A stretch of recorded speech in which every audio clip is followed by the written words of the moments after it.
I am happy to join with you today in what will go down in history as the greatest demonstration for freedom in the history of our nation.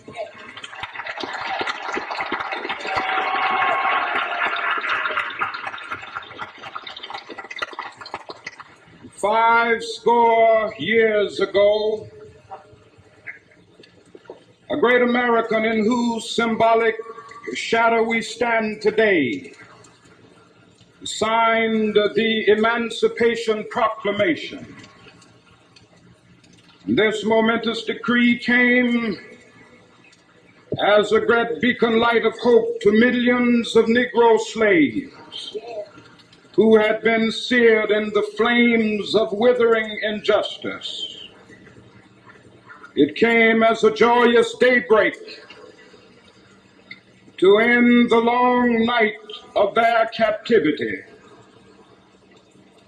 But 100 years later, the Negro still is not free. 100 years later, the life of the Negro is still sadly crippled by the manacles of segregation and the chains of discrimination. 100 years later, the Negro lives on a lonely island of poverty in the midst of a vast ocean of material prosperity. 100 years later, the Negro is still languished in the corners of American society and finds himself in exile in his own land. And so we've come here today to dramatize a shameful condition. In a sense, we've come to our nation's capital to cash a check. When the architects of our republic wrote the magnificent words of the Constitution and the Declaration of Independence, they were signing a promissory note to which every American was to fall heir. This note was a promise that all men, yes, black men as well as white men, would be guaranteed the unalienable rights of life, liberty, and the pursuit of happiness. It is obvious today that America has defaulted on this promissory note insofar as her citizens of color are concerned. Instead of honoring this sacred obligation, America has given the Negro people a bad check, a check which has come back marked insufficient funds.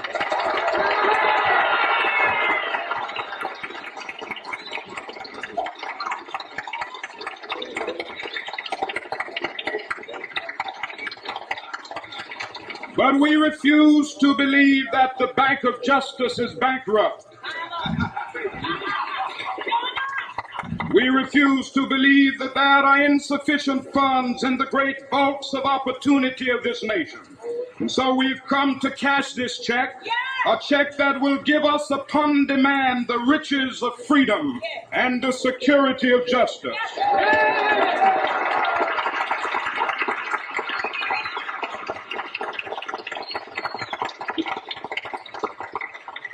We have also come to this hallowed spot to remind America of the fierce urgency of now. This is no time to engage in the luxury of cooling off or to take the tranquilizing drug of gradualism.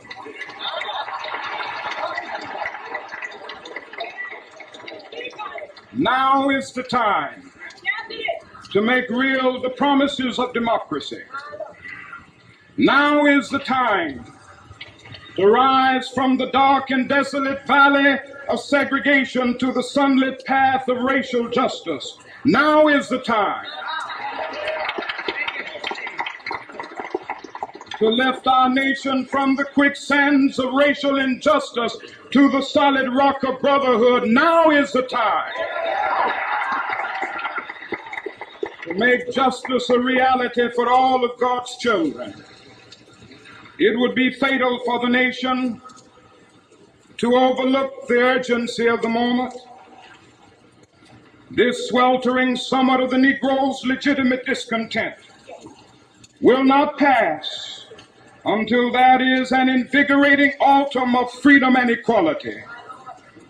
1963 is not an end, but a beginning. Those who hoped that the Negro needed to blow off steam and will now be content will have a rude awakening if the nation returns to business as usual.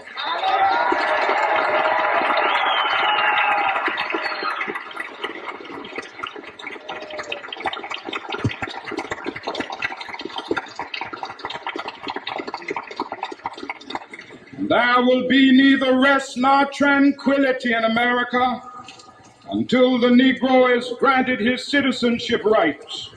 The whirlwinds of revolt will continue to shake the foundations of our nation until the bright day of justice emerges. But that is something that I must say to my people who stand on the warm threshold which leads into the palace of justice. In the process of gaining our rightful place, we must not be guilty of wrongful deeds. Let us not seek to satisfy our thirst for freedom by drinking from the cup of bitterness and hatred.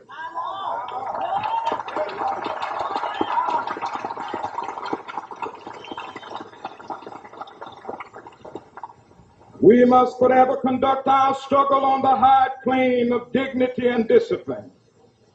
We must not allow our creative protests to degenerate into physical violence.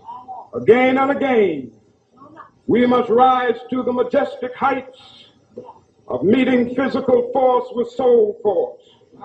The marvelous new militancy which has engulfed the Negro community must not lead us to a distrust of all white people. For many of our white brothers, as evidenced by their presence here today, have come to realize that their destiny is tied up with our destiny.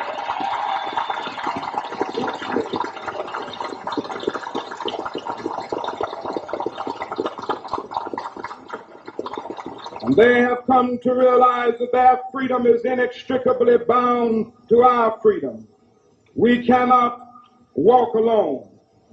And as we walk, we must make the pledge that we shall always march ahead. We cannot turn back. There are those who are asking the devotees of civil rights, when will you be satisfied? We can never be satisfied as long as the Negro is the victim of the unspeakable horrors of police brutality. We can never be satisfied as long as our body is heavy with the fatigue of travel, cannot gain lodging in the motels of the highways and the hotels of the cities.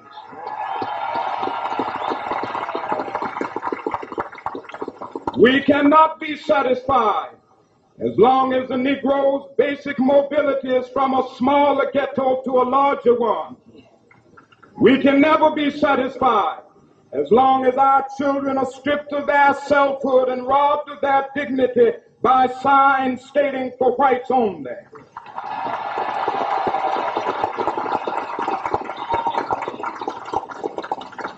We cannot be satisfied as long as a Negro in Mississippi cannot vote and a Negro in New York believes he has nothing for which to vote.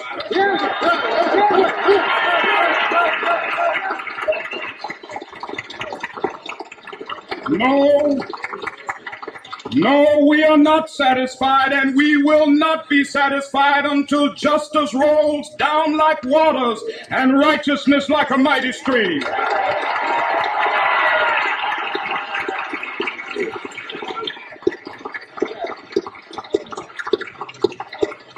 I I am not unmindful that some of you have come here out of great trials and tribulations.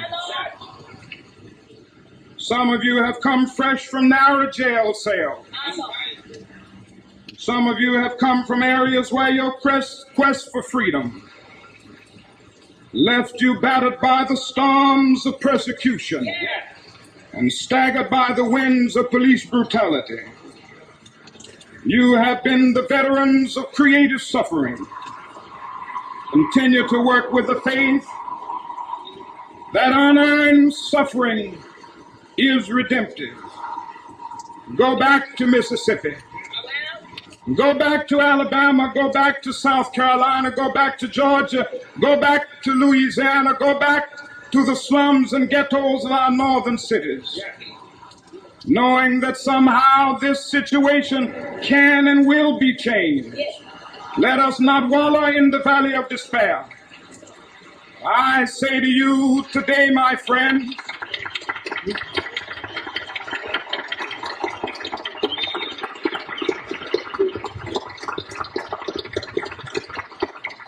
so even though we face the difficulties of today and tomorrow, I still have a dream. It is a dream deeply rooted in the American dream.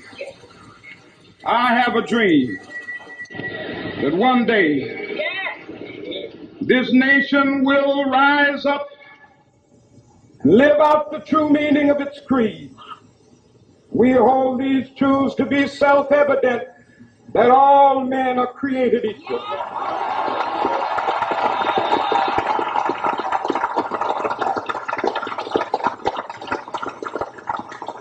I have a dream that one day on the red hills of Georgia, the sons of former slaves and the sons of former slave owners will be able to sit down together at the table of brotherhood. I have a dream that one day, even the state of Mississippi, a state sweltering with the heat of injustice, sweltering with the heat of oppression, will be transformed into an oasis of freedom and justice. I have a dream that my 4 little children will one day live in a nation where they will not be judged by the color of their skin, but by the content of their character. I have a dream today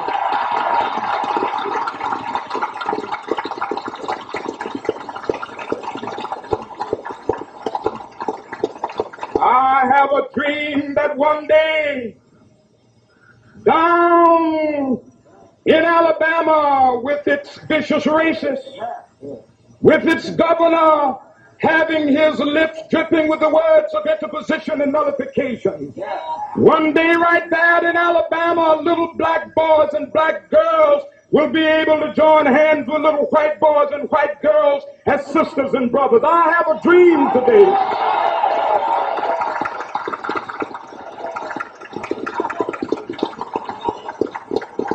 I have a dream that one day every valley shall be exalted, and every hill and mountain shall be made low. The rough places will be made plain, and the crooked places will be made straight, and the glory of the Lord shall be revealed, and all flesh shall see it together. This is our hope. This is a faith that I go back to the South with. With this faith, we will be able to hew out of the mountain of despair a stone of hope. With this faith, we will be able to transform the jangling discords of our nation into a beautiful symphony of brotherhood. With this faith, we will be able to work together, to pray together, to struggle together, to go to jail together, to stand up for freedom together, knowing that we will be free one day. This will be the day.